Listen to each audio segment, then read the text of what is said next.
kamay. O Panginoon, sa oras na ito, Lord, ang buhay, ang lakas na meron po kami, Panginoon, ay galing sa iyo, Panginoon. Ang talento na meron kami, ang trabaho na meron kami, Panginoon, ang business na meron kami, Panginoon, galing po ito, Panginoon, sa inyo. At sa araw na ito, Lord God, buong puso po namin, Panginoon, na iaalay, Panginoon, ang lahat ng meron kami, Panginoon, para sa iyo lamang, O Diyos, na dakila.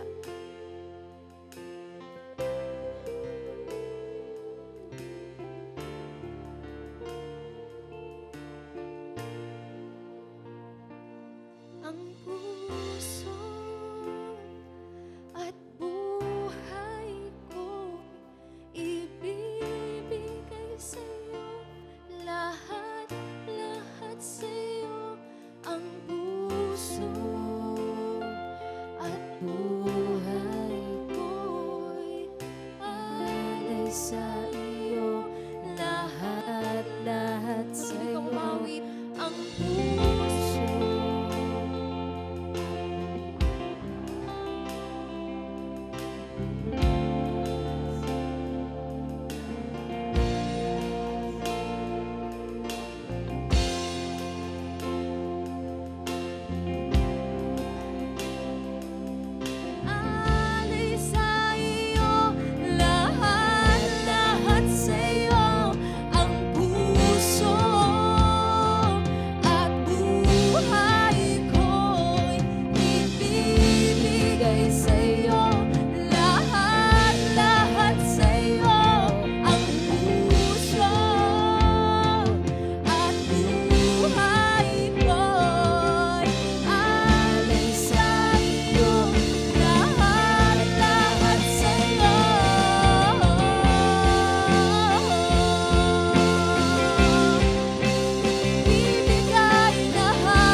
Panginoon, walang hindi.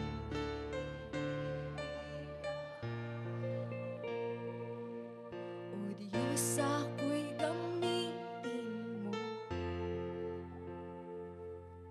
Maghari ka sa puso ko. Ang buhay mo'y inialay. Walang hindi ibibigay. Salamat, Jesus. O Diyos, ako'y gamitin mo. Maghari ka sa puso ko.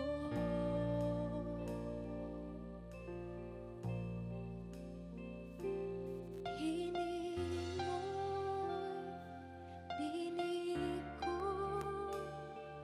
Ako ay naririto, hangat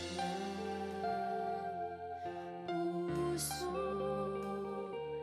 Ako ay gamitin mo. Salamat, Panginoon.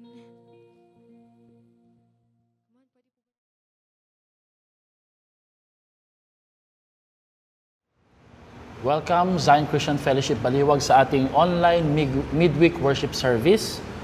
And then, of course, ginagamit din po natin ang opportunity na ito para mag-pray. Purihin po ang Panginoon sa Resurrection Sunday, maging sa atin pong successful na Joint Luzon Camp. Ngayon pong buwan ng April ay gusto po nating pasimulan ng bagong series.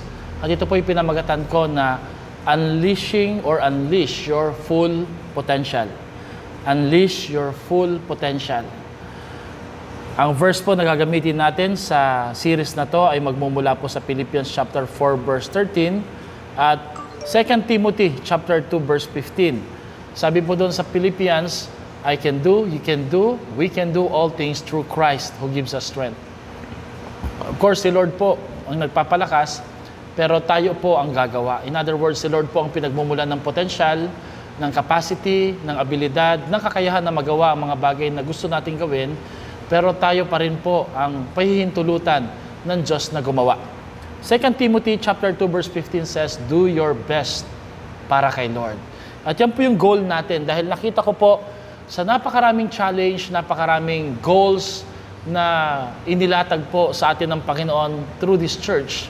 Nakita ko po yung full potential ng church. Nakita ko po na meron po tayong kayang gawin, meron pa tayong pwedeng gawin at may mga maaabot pa po tayo sa biyaya ng ating Panginoon. Not just as a church, but even as an individual. Meron tayong magagawa at meron tayong mga mapagtatagumpayan at malalagpasan. Hindi lamang po sa buwan na to, kundi maging sa buong taon na to. Now, the word potential, ang ibig pong sabihin niyan is, let's read it ng sabay-sabay, having or showing the capacity to become or develop into something in the future. The latent qualities or abilities that may be developed and lead to future success or usefulness. Napakaganda po, no? Ang salitang potential sa Tagalog ay, of course, potential, abilidad, kapasidad, kakayahan. Pero ang isa po sa mga definition ng potential ay posibilidad. Ibig sabihin po noon, yung iniisip po natin hindi mangyayari, pwede daw pong mangyari. Kayang-kaya pong mangyari, no? So, it is the capacity to become or to develop into something in the future. Lagi po ang potential ay hindi lang po sa panghinaharap, hindi lang po sa pangkasalukuyan, kundi lalo't higit sa panghinaharap po ng ating buhay. Inihahanda po tayo neto at inilalagay po tayo sa isang posisyon na advantageous. Ibig sabihin po nun, hindi tayo dihado, hindi po tayo nasa lugar na delikado, kundi ready po tayo sa mga challenge pagdating ng mga problema sa araw ng bukas. No? And then, it is also a qualities na pwedeng ma-develop that would lead to future success or usefulness. Hindi lamang po tayo inihahanda at nilalagay sa magandang kalagayan, tayo rin po nilalagay ni Lord sa isang sitwasyon na kung saan tayo po higit na makakatulong at magiging pagpapala sa iba. You see, napakaganda po ng salitang potential. Si Stephen Furtick, isa pong pastor sa US, sabi po niya, potential is likened to a milk, parang gatas. If you drink it and pour it out in time, kapag daw po ininom mo ito at ibinuhos mo sa iyong baso, sa tamang pagkakataon na ito'y pwede pang inumin, it can means provision. Makabubusog, makapagpapalakas, makapagbibigay ng magandang resistensya. But if you let it sit in your table, okay, sabi niya, how many want to drink it after it has been sitting out for a month? It does a body good if you drink it in time, but if you let it get past that date that was put on the jug, pangit na po magiging resulta nito. That's why some of us, sabi niya, are miserable because of unlived potential that has been sitting in the jug, sitting on the shelf, and I am afraid to fail. We always say that, so we won't try. Napakagandang illustration po ng salitang potential. Parang gatas. Pwede tayong busugin, pwede tayong palakasin, pwede tayong bigyan ng nutrition, pero pag pinalagpas po natin ang expiration date ng gatas na yon, delikado na po. Magiging poison na po ang potential na ito sa ating mga buhay. No? Meron pong isang player na seemingly ganun po ang ginagawa niya sa NBA. Ang pangalan po ng player na to ay si Ben Simmons.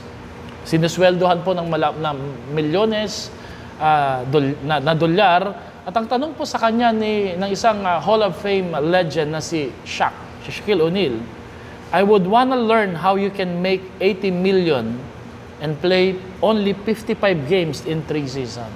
Can you teach me? No? Pwede nating makita at masabi dito, this is an example of a wasted potential.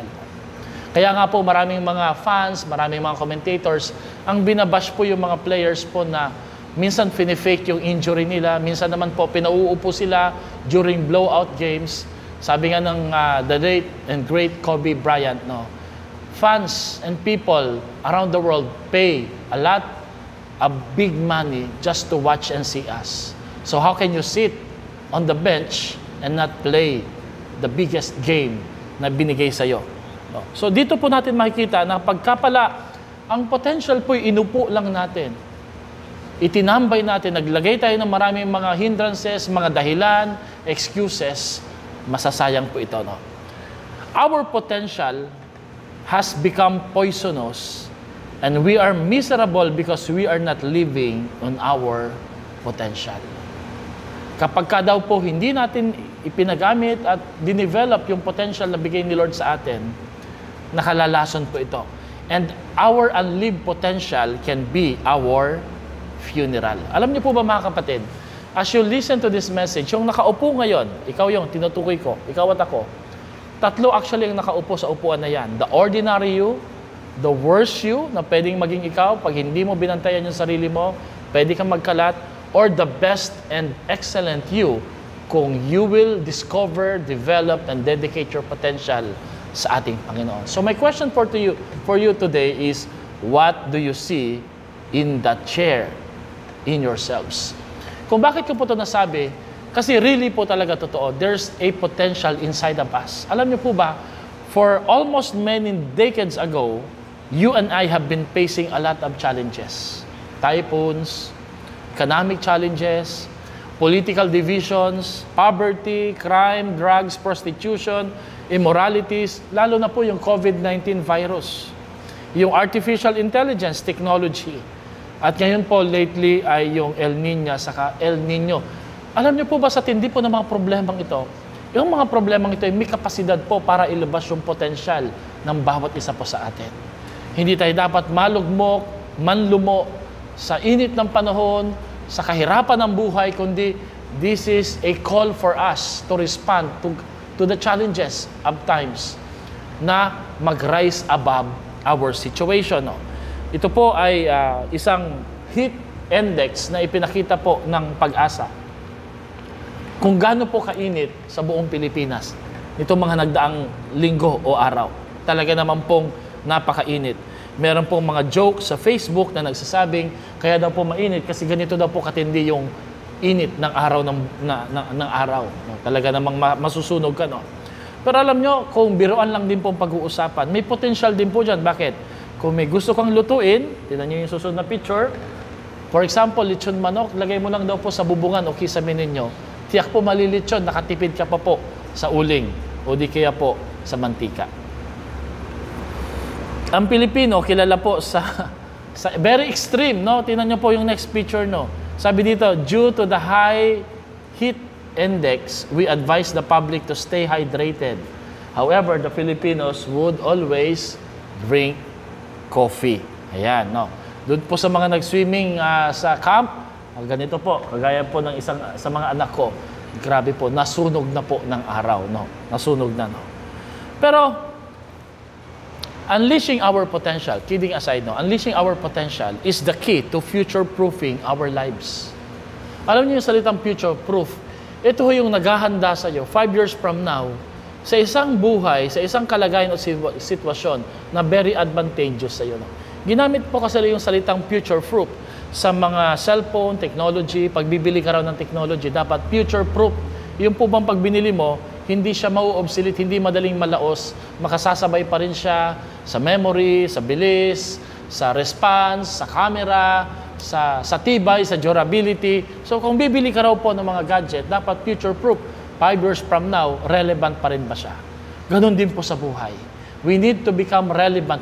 We need to prepare ourselves sa isang position na mailagay natin ang ating sarili, even our ministry and family, sa isang lugar na advantageous para sa atin. And how do we do that? By unleashing our potential. Now, tingnan nyo po ito, no, para makita nyo po kung gaano kahalaga ang pagde-develop ng potential. Noong taong 2009, merong helicopter at may isang cameraman na nag-cover ng isang sports event. Napakahalaga po ng cameraman na yun. Napakahalaga po ng camera niya. Napakahalaga din po ng helicopter na nag-arkila pa ho sila ng thousands of dollars para lang po magamit to survey. That would serve as a surveillance sa field ng sports na ginaganap. But you know what? Sa taong 2019, in just 10 years, the cameraman, the pilot, both lost their jobs. Why? Because of the upgrade of technology. Nang ibig sabihin, mga kapatid, in just a matter of time, sabihin na natin 3 years to 5 years from now, no? Pwedeng ikaw at ako'y mapalitan if you will not develop your potential. No? Masakit man pong tanggapin, but you and I are replaceable. We are never irreplaceable. Lahat tayo pwedeng mapalitan. No? Ang magagawa na mo at magagawa ko, pwede na raw pong gawin ng AI. No? Recently, ang AI po, hindi lang po pwedeng, yung ChatGPT, hindi lang daw po sila pwedeng magbigay ng direksyon, sumagot sa mga tanong, pwede na rin sila magturo. Recently, pwede na rin sila mag-counseling. Can you imagine, magka-counseling po yung isang computer o robot? Meron pong isang experiment na sinubukan po sa London, isang ChatGPT machine ang nag-preach sa church nila. So, ibig sabihin, pati kami mga pastor, mapapalitan na rin ng trabaho. Mawawala na rin ng trabaho. What am I saying is this illustration. In just a matter of 10 years, siguro po mas maiksi pa, pwedeng ikaw at ako ay mapalitan kung hindi po natin i-develop ang ating mga skills. No? Ang advantage po natin sa AI o ChatGPT is meron tayong heart, meron tayong emotion, meron tayong feelings, meron tayong discernment, meron tayong wisdom, at higit sa lahat, interactive po ang ating approach. So better develop yourself para magkaroon ka ng future proof. Now, as I continue, let me give you the 9 habits to start doing now to get ahead of everyone else in 5 years. Ito po ay galing sa Toolkit for Change ng Hack Spirit. Napakaganda po nito. Ano daw po magsasabi na ikaw ay makakaabot, you will thrive 5 years from now and not just merely survive? How do you know kung ikaw ay makasasabay pa rin 5 taon mula ngayon?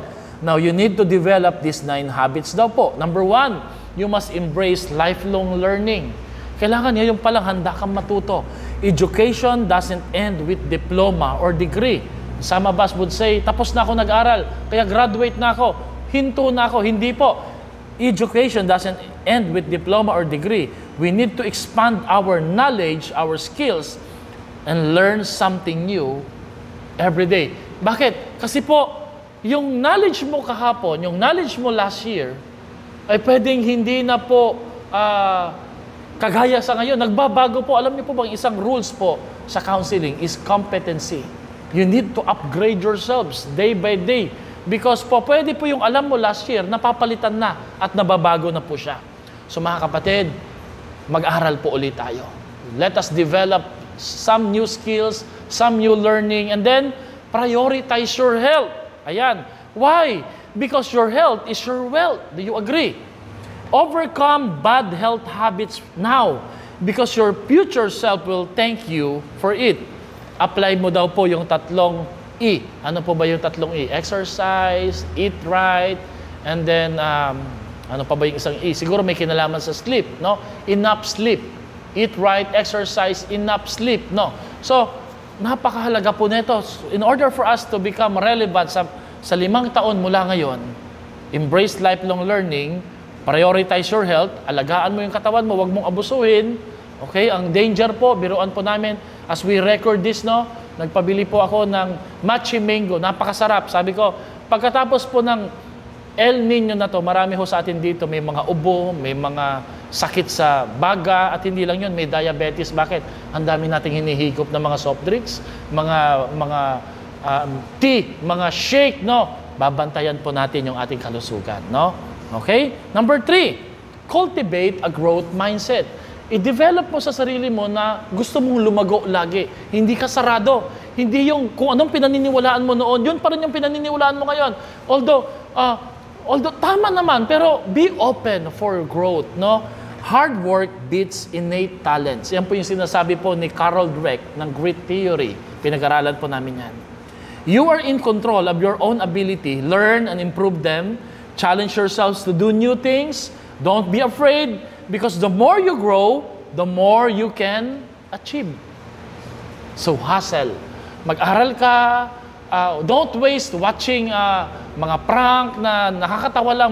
Manood ka ng mga movie or mga YouTube videos that will develop new skills sa buhay mo. At hindi lang yon, makakatulong sa'yo para i-prepare ka 5 years from now. And then, number 4, set clear goals. Direction, not intention, determines destinations.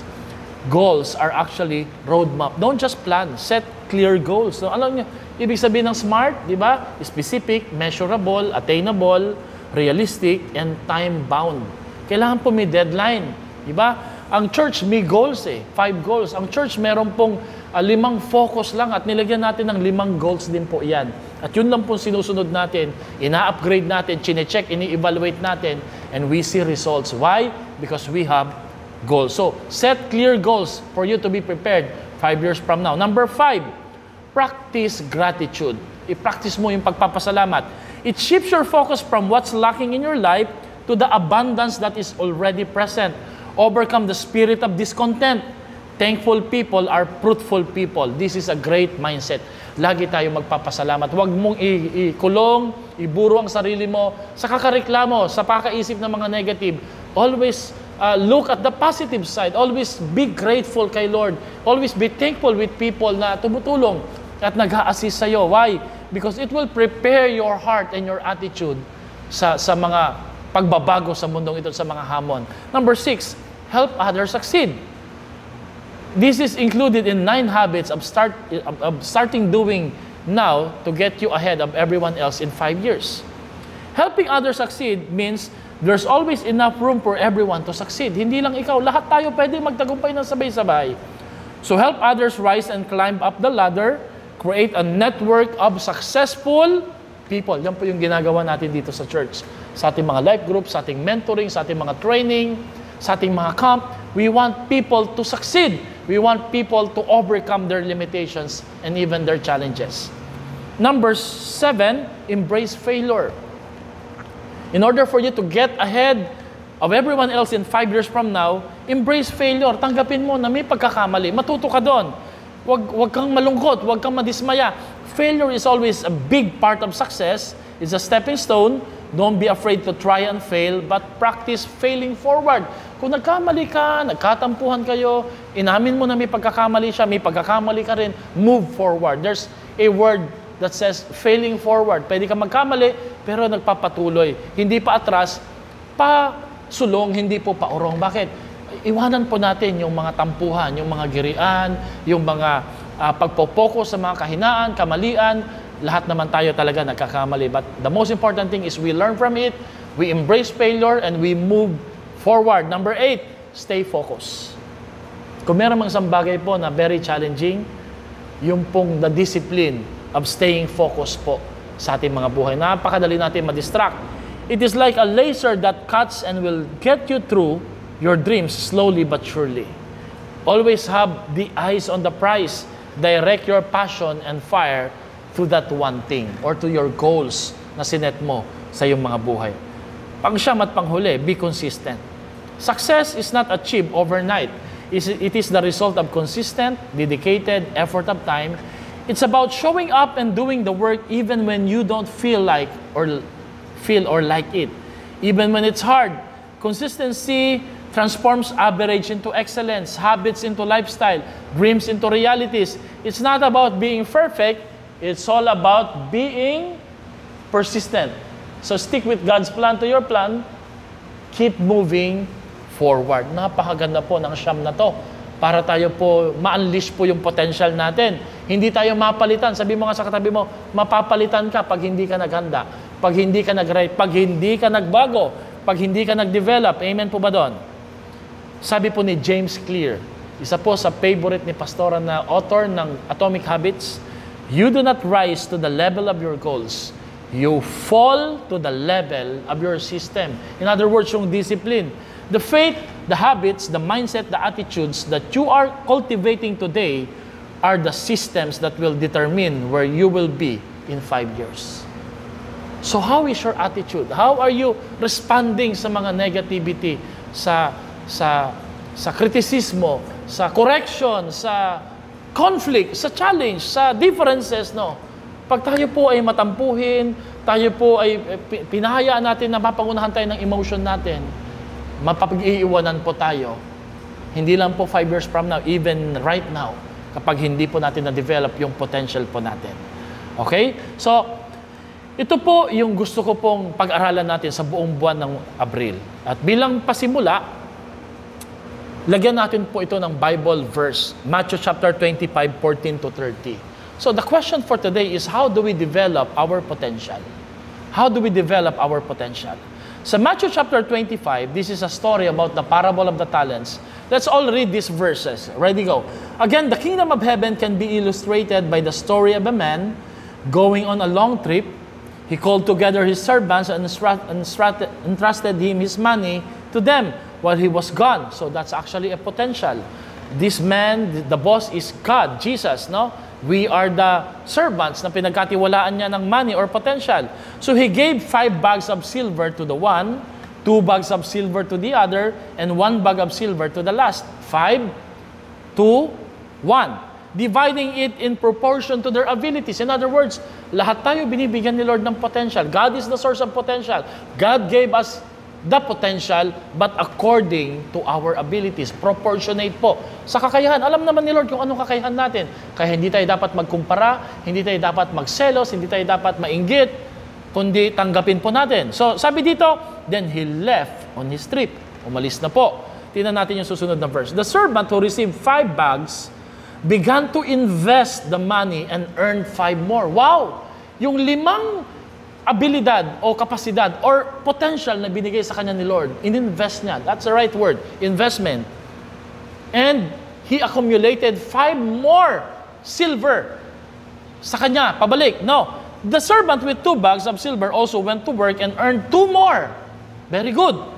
Pero tingnan niyo po yung verse 18. Ito po yung category ng mga hindi nakikita na kailangan nilang mag-upgrade, kailangan nilang makita na mag-develop ng potential at i-unleash po ito. The servant who received only 1 bag of silver dug a hole, naghukay, in the ground and hid the master's money. So hindi kanya, pero tinago niya. Ito na pong problema. After a long time, their master returned from his trip and called them to give an account of how they have used his money. The servant to whom he had entrusted the 5 bags of silver came forward and given him 5 more and said, Master, you gave me 5 bags of silver to invest. I have earned 5 more. Walang nagsabi sa kanya na i-invest mo yan. Pero automatically, alam na niya kung anong gagawin sa potential na binigay sa kanya. The master was full of praise. Well done, my good and faithful servant. You have been faithful in handling this small amount. So now I will give you many more responsibilities. Ang mapagkakatiwalaan sa maliit, pagkakatiwalaan ni Lord na mas malaki. That's the principle. So let's celebrate together. The servant who had received 2 said, You've given me 2 bags of silver, I have invested it, I earned 2 more. At ganun din po ang sinabi ng Panginoon, well done, good and faithful servant, you have been faithful in handling this small amount, so now I will give you many more responsibilities. Let's celebrate together. Dito natin makikita that potential are also gifts. Not just gifts, but there are trust na pinagkakatiwala sa atin ng Panginoon. Then the servant with 1 bag came and said, Master, I knew you were a harsh man, harvesting crops you didn't plant and gathering crops you didn't cultivate. I was afraid I would lose your money, so I hid it in the earth. Look, here's your money, and I'm giving it back to you. No? So bukod sa hindi niya ininvest, tinago pa niya, inakusahan pa ho niya yung kanyang master. No? Ano pong interpretation dito, Pastor? Well, marami akong binasa mga Bible commentaries dito, pero ang pinapakita po sa interpretation na to, gumawa siya ng kwento, gumawa siya ng accusation, nag-blame game po siya. Ibinalik po niya yung blame, and that's what we do, di ba? When we fail in handling God's potential sa buhay natin. Gumawa siya ng kwento. Chinismis niya ang amo niya na to. Alam mo, harsh ka eh, kuha mo yung hindi sa'yo eh. Pero alam mo ang sagot ng master sa kanya. The master replied, You wicked and lazy servant. So handling our potential also is a determining factor of our character. If you knew, notice the word, if you knew, I harvested crops I didn't plant and gathered crops I didn't cultivate. In other words, kung sa tingin mo, yun yung iniisip mo patungkol sa akin, then why didn't you deposit my money in the bank? At least, I could have gotten some interest on it. Then he ordered, take the money from the servant, give it to the one with the 10 bags of silver. To those who use well what they are given, even more will be given, and they will have an abundance. But from those who do nothing, even what little they have will be taken away. Now throw this useless servant into outer darkness, where there will be weeping and gnashing of teeth. Mga kapatid, no? Napakaganda at nakakalungkot po pareho ang hamon nito. Doon sa naging matapat, doon sa natuto paano po i-discover, i-unleash, i-develop yung potential. Bukod sa tumubo na, pinarangalan, pinasalamatan, binigyan pa po. Yan po ang mangyayari po sa bawat isa sa atin. If we are faithful sa God-given potential na bigay sa atin ng Panginoon. But for those who are afraid, itatago natin ito. Pauupuin lang natin yung potential. Tayo po ay makakatanggap ng judgment sa ating Panginoon. Potential on this story is the capacity or strength or ability and the power that allows us to be developed. From the beginning of mankind, God has given them the potential or capacity to develop optimally.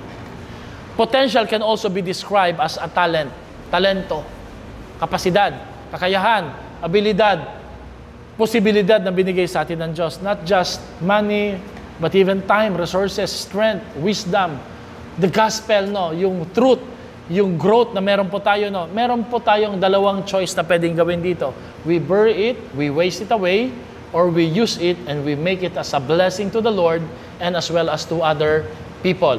Two choices, bury it, tago, tumambay, magantay ng tamang timing hanggang wala talagang tamang timing, or gamitin natin even in a not so good circumstances. Anyway, alam natin, the Lord will bless it anyway. No. A person's talent can be seen from the early age. If it is developed or sharpened on daily basis, then he will eventually become more professional or expert in its field. Yan po yung kagandahan ng kwento na to. Kasi dito pinakita kung ano ang kayang gawin ng potential sa buhay mo. You become expert.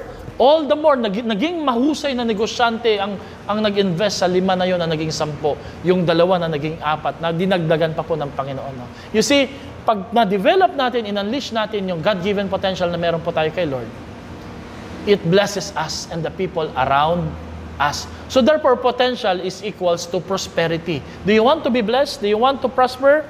Develop your potential. Sabi ng iba, Pastor, wala kasi akong pera eh. Wala akong puhunan, hindi ko kaya, Pastor eh. Kaya ako ganito kasi wala ako eh. No. Meron po tayo. Wala ka mang pera, but God gave you potential. You know what? Bakit ganun? No? Lagi nating iniisip, pera lagi ang dahilan. No? Marami pong naka-attend sa camp na walang pera, but because of the potential, because of their faith in the Lord, nakarating. At alam din po natin yung kwento na yan, di ba? Kahit sa buhay po, no, marami nakapagtapos ng pag-aaral na kahit mahirap po at wala namang pera. Why? Hindi kasi laging pera ang solusyon. Huwag natin laging iisipin na kung meron lang akong ganito, kung meron lang akong ganyan, you know what, no? Lahat tayo, according to the story, meron. Binigyan tayo ni Lord. Hindi nga lang kasi dami, kagaya ng iba, pero huwag kang magtatampo. Bakit? Ibinigay ng Diyos iyon sa Kanya at sa iyo according to your own ability. Nakikita kasi ni Lord kung kakayanin mo, kung mapapangalagaan, mababantayan mo, mapapalago mo, o masasayang lang. Kaya the Lord is wise to give you enough kung ano po ang akma sa iyong kakayahan. It will eventually bring your prosperity. No? Si Lena Maria Kingval, siya po'y pinanganak na walang kamay at wala rin pong, yung paa niya ay maliliit. However, she became a great swimmer in her life. Why? Because she was able to develop potential increment. Mamaya, babanggitin ko po yung salitang potential increment. No? Ang ginawa po at ang nangyari po sa babaeng ito ay yung tinatawag nating self-potential discovery. Bakit ganun? No? Ang bilis natin makakita ng potential, kahinaan ng ibang tao, pero pinakahuli natin nakikita yung kakayahan natin o kahinaan natin. Self-potential discovery can be increased by anyone who realizes that he has potential. Kagaya ng kwento kanina, the parable of the talent. Yes, isa nga lang ang meron sa'yo, pero at least meron pa rin. At pwede mo pang mapalago ito, no? At kung nalaman lang siguro niya na, dadagdagan pa pala ni Lord eh. Pero, again, it's all about a choice, no? You can bury it, or you can invest it, or use it, no? Ang tinatawag ko pong potential increment, ibig sabihin po ng potential increment means increase. Increment means increase. It's not limited by age, not limited by situation. In other words, kung 5 ang meron ka, 2 lang o 1, it's never limited by that or by that resources, but it's determined by your determination to fulfill it. Kaano ka katapat, gaano ka kapursigido na maalagaan, mahawakan na maigi, maayos yung potential na. Alam nyo, maraming hindrance sa potential eh. Kaya hindi po nagkakaroon ng potential increment or increase. No, ano po 'yon? Sa mga external factor, siguro meron tayong mga non-supportive people around us. Pagpalagay na natin na may ganyan. Yung condition po natin, hindi po sumasang-ayon, di ba? Mainit, malamig, o di kaya mahirap, no? O possible yung environment po natin, magulo, maingay, no? Pero alam nyo, more than the external factors, ang pinakamatinding determinants po dito, yung internal factors natin. Ignorance. Hindi ka nagtatanong, hindi ka nag-aaral, hindi ka nag-uusisa. Laziness, lagi ka nag-aantay ng pagkakataon, ng alok, ng katok, di ba? Hindi po. Ikaw ang pupunta doon. Ikaw ang hahabol, di po ba, no? Pag ikaw ay gustong lumago, no? Always see yourself as leader. And you don't need a position to become a leader because you are leading yourself, you owe to yourself to become a good leader. Pangunahan mo yung sarili mo. No, don't be lazy. And then, no determination to develop or improve things. No, that's because we don't evaluate. We don't sit and then write it down, ano yung mga bagay na pwede nating mapalago at mapaayos pa at ma-improve pa. In the Bible, potential can be associated with the parable of the Lord Jesus Christ regarding the talents. Yun nga po yung kwento natin kanina. God gives to each person according to his capacity, the extent to which he can account for and multiply his talents. Sabihin mo, Pastor, sana dinamihan ako nila. Baka di mo kayanin sa pagkwenta eh. Baka hindi mo kayanin sa pagbilang eh. Alam niyo po, yung task ko po as a pastor, lumawak lang naman eh. Pero noon, maliit lang, konti lang po pinapahawak sa akin. Nagsimula muna siya sa utos, ayos ng upuan. Nagsimula muna siya sa xerox ng mga program. Sumunod siya sa pagbabantay ng mga bata. Hindi pa mapagkatiwalaan sa adult. Now, nung naging maayos ang pagtuturo ko sa bata, I was able to handle youth. And then adult na, mga Bible study. Naroroon yung bumabaha sa Santa Quiteria, nakasakay ako sa jeep. Yung tubig talagang basang-basa ako. Pagpasok ko sa PBS, as in, basang-basa talaga. Kasi uso dati yung baha doon. But I faithfully went all through those Bible studies. And then, eventually po, nagkaroon ng opening sa isang church sa Bulacan. I was assigned to that. At may very young age, naisip ko, sino ba ako? Hindi ko kaya to eh. Pero napagkatiwalaan ako ni Lord. And through that church assignment, I was able, and God used me to church plant Zion Malolos and Zion Baliwag. No? Hanggang nakapag-attend tayo dito sa church Baliwag, hanggang sa biyaya ng Panginoon ay marami tayong nahaabot at patuloy na inaabot. May mga position, may mga task na I realize na never ko pong na-imagine na lumawak po yung influence at position. Pero lagi po, mga kapatid, lagi mong iisipin, magsisimula siya sa maliit. Doon sa maliliit na bagay. No? Huwag ka munang ma-overwhelm. No? Yun eh. Ano kaya kung sinabi ko na lang nung time kayo, Lord, pwede po bang ibigay mo na sa akin yung Baliwag during that time nung ako 19 years old pa? Ma-overwhelm po ako. Hindi ko kakayanin eh. You see, potential requires a process. Don't skip the process. And even the problem, the challenges, no? Never did I imagine na mararanasan ko ito. Alam ko, hindi pa tapos si Lord sa buhay ko, marami pang paparating eh. But it's always on the basis of how you handle that potential. Now, sabihin mo, hindi ka naman pastor, no? Good. Maybe you're an employee, maybe you're a boss, you're a parent, di ba? Maybe you're a husband, no? You're a single mother, o kung ano ka man, no? Lagi mong tatandaan, binigyan ka ni Lord ng trust. You're a businessman. Binigyan ka ni Lord ng opportunity. At ang tanong ng Panginoon, nakadetermine dyan yung paglago at pagdami dyan. How you invest it, how you use it. Amen ba, mga kapatid? So let's develop our potential this year. Because this year, I'm praying that this year would be a year of soaring, reaching, achieving, and conquering. Hindi lang yung church building project natin. Marami tayong i-conquer. Kahit po sa denomination natin, sa biyaya ng Panginoon, basta magtulong-tulong lang po tayo, marami pong maaabot ang Zion Christian Community Church Philippines. Kasama pong ating mga mentors, mga leaders. Marami tayong maaabot even as a church, even as a family, no? Huwag mong tingnan ang nasa likod at katabi mo. Laging proportionate ang pagkakabigay ni Lord ng mga opportunities sa buhay po natin. Tingnan niyo po yung picture na ito. No? When the vision is big but you don't have the financial muscle, so you start small on a zero, low budget, but you have a bigger vision. Tingnan nyo naman po yung picture, no? Kim's Supermarket. Pero ano po ba itsura? Tindahan lang na, na nasa gilid lang eh.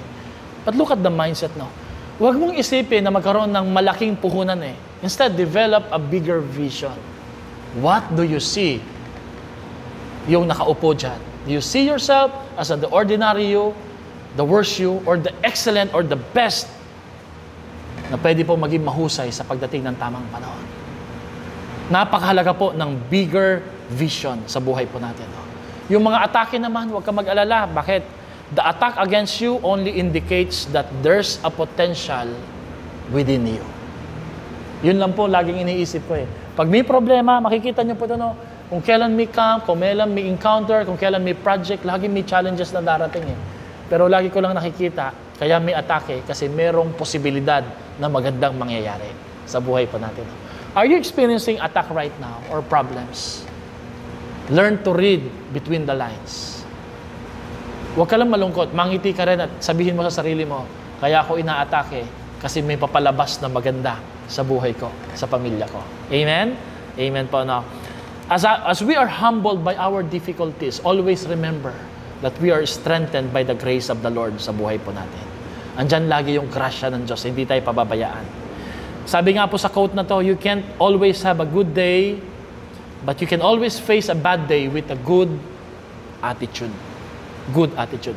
Napakahalaga. Nothing beats a good attitude. Kahit ano pa ho yan, makikita mo, lalabas yung potential mo.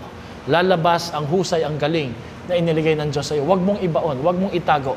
Palabasin mo sa biyaya ng ating Panginoon. So my challenge for you for this whole campaign na to, sa whole team na to, sa mga life group leaders, sa mga life group members, sa mga volunteers, sa mga mothers, sa mga young mothers, sa mga single, sa mga young professionals, sa mga youth, even for those who are businessmen, businesswoman, unleash your potential. Huwag kang malimitahan sa kung anong meron ka lang ngayon. Always remember, be faithful. Lord, ibinigay mo sa akin ito. Tulungan mo ko, Lord, na mapalago ito, mapalawak ito, all for your greater glory. At papalakpakan ka ng Panginoon, sasabihin ni Lord, dagdagan pa yan. Hindi lang jacket ang ibibigay sa iyo ng Panginoon. Higit pa sa jacket, siksik, liglig at umaapaw na pagpapala. So my challenge po sa lahat ng mga leaders, volunteers, disciples, let's discover our potential. Let us develop that potential and dedicate that potential for the glory of God. Alam niyo ba't ako nag-aaral ng tuloy-tuloy? Because I want to become the best version of me as your pastor here in this church. I want to future-proof Zion Christian Fellowship Baliwag na pagdating ng 5 taon, lahat tayo magpapasalamat sa Panginoon that we develop ourselves at nilagay natin ng church ang ating sarili sa isang sitwasyon, sa isang posisyon, sa isang kalagayan that we are in the advantage stage and we can minister to people. We prepared ourselves, we ready ourselves. Bakit tayo nagpa-project ng church building project, no? Not just for the 5 years na paparating, but we are putting our families, our kids, our next generation family members sa isang posisyon na hindi magiging mahirap sa kanila ang pagsunod at pananampalataya sa ating Panginoon. Bakit tayo magpa-first fruit? Because we want to unleash the potential of our financial breakthrough na hindi tayo nalilimitahan sa mindset na maliit. Bakit marami sa inyong hinahamon ko na maglingkod kay Lord full-time, mag-serve sa Kanya, mag-soul winning, magpalako, at hindi matakot, hindi mag-worry, because I believe you can do it. And as you take that challenge, do you think papabayaan ni Lord na mahihirapan ka, na wala ka lang? No, hindi papayag si Lord na hindi ka rin mapagpala. So mga kapatid, I am welcoming you for this month of April. I call this Up-Real. No, Up-Real. Pataas at gagawin natin itong reels na talagang tuloy-tuloy. More breakthrough sa ating mga buhay. Sa darating na Sabado, tayo po ay magja-jogging, magpipray. Kita-kita po tayo doon sa Santa Barbara Subdivision sa Padre Pio. Mananalangin po tayo. Of course, mag-exercise din po tayo. And we will prepare ourselves for the coming Sunday sa bagong series po natin that unleash our potential. Are you ready, mga kapatid? You have that potential. You can do it. You can conquer the campus. You can conquer the marketplace. You can conquer the community. You can even conquer your family and yourself. We have the capacity and the ability to conquer life's challenges sa biyaya ng ating Panginoon. Philippians 4:13, we can do all things through Christ who gives us strength. May the Lord bless us all and may the Lord make us faithful para lalo pa niya tayong pagkatiwalaan ng mas malaki. Sino dito gustong lumaki yung pinahawak sa kanya ni Lord? Sino dito gustong lumawak ang kanyang impluensya? Magsimula ka muna sa maliit. At pakita mo kay Lord that you can be trusted, you can be faithful. Lalawak yan. Idadagdagan ni Lord yan. Hindi mo na kailangang i-promote yung sarili mo. Laging may magdadagdag sa iyan. Bakit? The Lord has already been blessed by your heart and by your commitment. Zion Christian Fellowship Baliwag, let us all unleash our potential. God bless you more. Amen.